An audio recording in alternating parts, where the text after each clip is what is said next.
a obra que as pessoas devem deixar na vida, segundo seus ensinamentos e experiências? Nossa obra é o futuro, isto é, alguma coisa que proteja a vitalidade da história, que nos ajude com a fertilidade dos nossos desejos e, ao mesmo tempo, que impeça a desedificação, né, daquilo que a gente faz no dia a dia. Por isso, construir futuro a partir do presente não significa não viver o presente, ao contrário. Por exemplo, uma empresa precisa ter senso de urgência, pessoas têm que ter senso de urgência, mas tem que ter visão estratégica também, ou seja, pensar naquilo que depois vem. E a nossa obra é exatamente essa, construir e proteger o futuro. Está difícil construir um futuro num mundo de incertezas, num mundo de escassez e de valores trocados, né? Os pais, por exemplo, têm hoje um trabalho hercúleo para educar corretamente um filho, as empresas para maximizar e potencializar pessoas. Como é que você vê esse mundo de transição que a gente vive? Difícil sempre foi, o que está hoje é mais complexo, isto é, tem um número maior de intrincamentos, um número maior de variáveis e uma série de tecnologias que aceleraram a nossa vida no cotidiano, que, portanto, reduziram o tempo mais liberado que antes se tinha para outras coisas, na família, digamos. Parte das famílias se separou, ou seja, foi viver o avô e a avó num canto, os tios e as tias em outro, e faz falta essa unidade familiar. Uma boa parte das crianças sempre aprendeu valores, convivência, disciplina com os avós. E algumas famílias, em nome da individualidade, se separaram dos avós. Na casa da avó podia tudo menos o que ela proibisse. Mas podia tudo, menos o que ela proibisse. Olha, o que é limite? É poder tudo menos o que é proibido. E aí uma parte das crianças e jovens foi perdendo também essa percepção. E aí o mundo adulto, em função até, né, da aceleração dos modos de trabalho, teve de ficar mais tempo dedicado aos locais de emprego. E isso gerou, né, aí um descompasso. Mas é preciso lembrar que tempo é questão de prioridade. Alguém que diz que não tem tempo para algo é porque aquilo não foi priorizado, seja onde for. E nesta hora, se nós nos interessamos pelo emprego, pela família, é preciso harmonizar essas várias instâncias e, para isso, sem dúvida, precisa saber quais são as prioridades. Você trata bastante disso nessa sua última obra, né? Fala do equilíbrio. Você acha que é possível esse equilíbrio, como você bem defende, mas muitas pessoas não alcançam, vivem em depressão, culpam a velocidade da era atual com a tecnologia. Como é que você vê esse cenário? O livro Vida e Carreira, um equilíbrio possível, é um diálogo entre mim e Pedro Mandelli, que é um grande professor, né? E ele e eu lá conversamos um pouco sobre, antes de mais nada, o equívoco que algumas pessoas cometem ao supor que ela tem uma vida pessoal e uma vida profissional. E até diz, a minha vida profissional está atrapalhando a minha vida pessoal. Ninguém tem 2, 3, 4 vidas, a gente tem uma vida. Dentro dessa vida há várias dimensões. A família, a religião, a política, o grupo de amigos. Uma delas é o trabalho. Eu prefiro fazer uma distinção entre trabalho e emprego, né? Emprego é fonte de renda e trabalho é fonte de vida. Há pessoas que encontram no emprego o trabalho que querem ter. E outras não. E esses, aliás, que não encontram, passam a vida dizendo, no dia que eu puder, eu vou fazer o que eu quero. Talvez seja melhor fazer já a mudança em relação àquilo que deseja, para que não sofra com essa dimensão. Afinal de contas, o trabalho dentro do emprego tem que ser aquilo que nos torna melhores, que nos alegra, não que não nos canse, porque todo esforço é cansativo, mas não pode nos amargurar, nos inquietar, nos chatear. Se assim é preciso mudar. Como é que você vê o prazer nesse cenário da vida? As pessoas também, por algum motivo, estão ficando cada vez mais conformadas, às vezes com situações ou familiares, enfim, nesses campos que você citou que todos devem se completar. Como é que você vê a busca do prazer? E, por outro lado, também desenfreada, às vezes sem sentido. O prazer tem que ter um lugar na nossa vida como tem os outros momentos. O sofrimento, a alegria, a tristeza, a dor. Toda obsessão é doentia. Se alguém passa boa parte do tempo apenas em busca de prazer, ele está adoentado. Se ele ou ela passa boa parte do tempo apenas em busca de tristeza, ele está adoentado.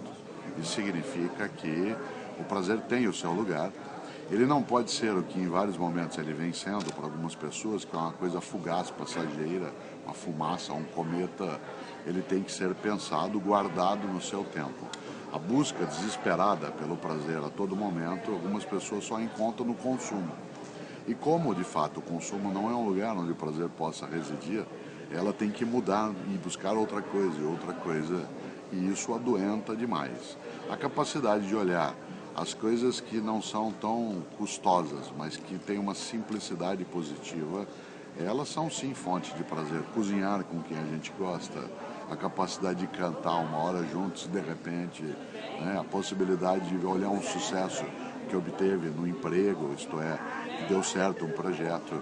É preciso buscar outras fontes de prazer que não sejam essas que são apenas passageiras, que são superficiais, que são vulgares.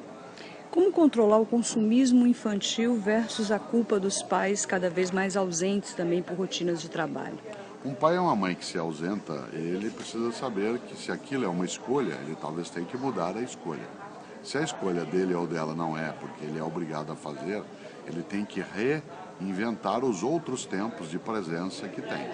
É preciso fazer escolhas em relação a isso. Agora, uma criança que é soterrada, né, no dia a dia, inundada de presentes, de cuidados, de mimo, ela está sendo enfraquecida. Alguém que não queira usar agora algum tempo para criar bem os filhos, lamento, quando eles se tornarem mais adultos, terá que usar muito mais tempo para isso. Precisará gastar um tempo imenso e chorará muito. Nós não podemos formar gerações que sejam fracas, isto é, que se acovardem, que não tenham noção de esforço. Claro, ninguém vai colocar um jovem, uma criança, para sofrer inutilmente, mas poupá-lo da noção de esforço, da capacidade de trabalhar, da necessidade, né, de poder colocar energia em algo em vez de receber tudo pronto, quem isso faz de uma forma muito equivocada. Né? E nesta hora, mais do que culpa, o que existe ali é responsabilidade. Não é o pai ou a mãe se sentirem culpados, é para eles se sentirem responsáveis, isto é, são réus, né, num processo de desqualificação de uma geração que aí está. Para finalizar, a filosofia já foi uma disciplina no passado, né, presente até em currículos escolares. Você acha que o estudo da filosofia faz falta para entender o mundo? A filosofia voltou, né, no ensino médio nos últimos 3 anos dentro do Brasil. Ela já houvera sido retirada em 1968, durante a ditadura militar, junto com a sociologia e a psicologia. Ela é um componente importante para ajudar também a pensar a realidade. Filosofia não é sempre para o bem. O nazismo tinha seus filósofos, o fascismo também, a ditadura também. Isso significa que não é qualquer filosofia.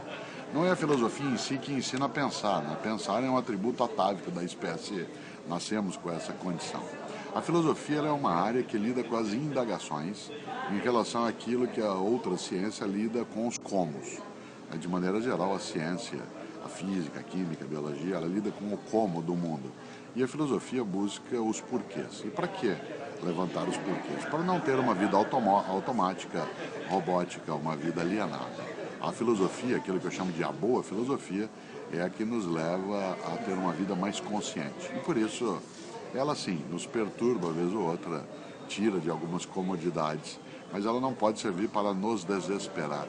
Uma filosofia que desespera é uma má filosofia.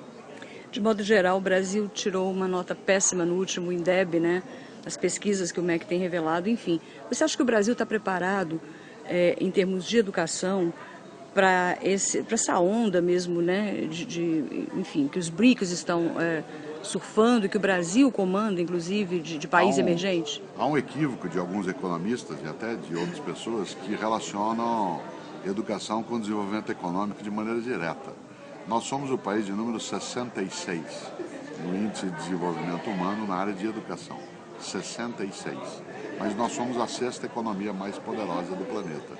Se fosse tão automático, significaria o quê? Que se nós formos a 4ª, né, economia do planeta, nós vamos ficar como em educação. Vamos inverter. Em vez de ser a 66, nós vamos para a 20ª. Então nós vamos ser a primeira economia. Não é tão automático assim. A economia tem a ver também com distribuição de renda, com concentração, com outras formas de educação que não só a educação escolar. O Brasil, nos últimos 30 anos, começou a sair da miséria educacional, da indigência, né, da área de educação. Por isso, os dados agora do IDEB, eles mostram que nós estamos, sim, usando uma expressão da área de economia em viés de alta, né, para melhoria.